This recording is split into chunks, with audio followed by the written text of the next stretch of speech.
నా వరకు నాకు ట్రెజర్ హంట్ అనేది చాలా పెద్ద ఎమోషన్ అనమాట. ఒక పీక్ ఎమోషను. సరిగ్గా దాన్ని వాడుకుంటే స్టోరీకి చాలా మంచి కనెక్టివిటీ ఎమోషన్ అవుతుంది. మంచి కనెక్షన్ చేసేసుకోవచ్చు. బట్ దీనిలో వాడిన ఎమోషన్ కనెక్షన్ అయితే నాకు నిజంగా అసలు ఇది 2026లో రావాల్సిన సబ్జెక్టేనా, అలాంటి స్క్రీన్ ప్లే అయినా అనిపించింది. నాగబంధం ఏం చెప్పాలి అసలు ఈ సినిమా గురించి? ఎందుకు తీశారు, ఎందుకు వెళ్తుంది సినిమా, అసలు ఏ పాయింట్లో స్టార్ట్ అయింది, ఏ పాయింట్లో ఎండ్ అయింది, అసలు ఒక పాయింట్కి ఒక సీన్కి ఏవైనా అర్థం ఉందా? ఒక పాయింట్ని కొన్ని ఎపిసోడ్స్ని అనుకొని అలా ల్యాగ్ చేసుకుంటూ వెళ్ళిపోయారు.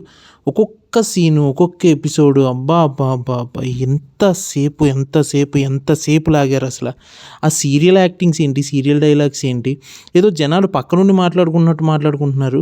ఒక్క సీన్కైనా అసలు ఆ బీజిఎం పర్ఫెక్ట్గా సింక్ అయిందా? మరి నేను వెళ్ళిన థియేటర్ అలా ఉందో, లేదంటే అసలు ఆ సినిమాలో ఉన్న బీజిఎంని, ఆ సీన్స్ని కావాలని అలా రాశారో అలా తీశారో తెలియదు. కానీ నాకైతే నాగబంధం మూవీ అస్సలు నచ్చలేదు. ఎందుకో తెలీదు, ఆ ఎనర్జీ రాలేదు, ఆ సినిమాలో ఇన్వాల్వ్మెంట్ రాలేదు. హీరో యాక్టింగ్ చేస్తున్నాడా, హీరోయిన్ నవ్వుతోందా, ఏడుస్తోందా, ఏమీ అర్థం కావట్లేదు. ఈ సినిమాకి నిజంగా 3 గంటల 16 నిమిషాలు రన్ టైం అవసరమా?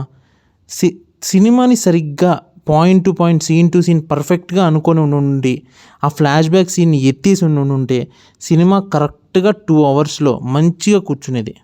కానీ తీసి లాగి ల్యాగ్ ప్రో మ్యాక్స్ లాగా ఏంది మాకు ఈ కర్మ? నాగబంధం లాంటి సినిమా మీద హైలీ యాంటిసిపేటెడ్, హైలీ ఎక్స్పెక్టేషన్ ఉన్న మూవీ నాకు కొంతవరకు ఎక్స్పెక్టేషన్స్ ఉన్నాయి. ఎందుకంటే సినిమాని ఒక ప్రొడక్షన్ హౌస్ వాళ్ళు డైరెక్షన్ చేస్తూ ఏదో కొత్త అటెంప్ట్గా ట్రై చేస్తున్నారు. గ్రాండ్ స్కేల్లో ఉంది, చూస్తున్న విషయాలన్నీ చాలా గ్రాండ్గా కనిపిస్తున్నాయి. సో స్టోరీ అండ్ ఎమోషన్ కూడా అంత గ్రాండ్గా కనెక్ట్ అవుతుంది అని అనుకున్నాను.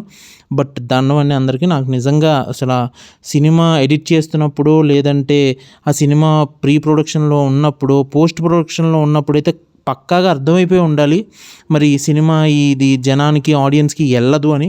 అయినా కూడా థియేటర్స్లోకి ఎందుకు రిలీజ్ చేశారో తెలియట్లేదు. బట్ నాకు మాత్రం నాగబంధం అసలు నచ్చలేదు. మీకైతే నచ్చుతుందని అనుకుంటున్నాను. That's all for today. Thank you. By.